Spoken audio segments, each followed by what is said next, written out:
সবচেয়ে বলেছো যে এই সুন্দরীকে দেখে আমি সবচেয়ে পাগল হয়ে গেছি, সেই সুন্দরীর রূপ দেখে আমি পাগল হয়ে গেছি। কি মহাদেব, সেই সুন্দরীকে তুমি চিনতে পারলে না, সেই সুন্দরীকে তুমি চিনতে পারলে না। না না না নারায়ণ, আমি সেই সুন্দরীকে চিনতে পারিনি। সেই সুন্দরী আর কেউ নেই মহাদেব, সেই সুন্দরী হয়ে আমি দেখি।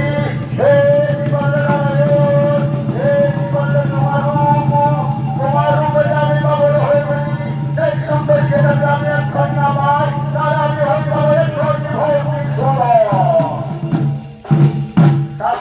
যাও, শান্ত হয়ে যাও বাবা মহাদেব। এসো আমার চলে, এসো আমার চলে, এসো আমার চলে, এখানে তোমার হইবে কামনি বারণ। এসো, এইখানে তোমার হইবে কামনি বারণ।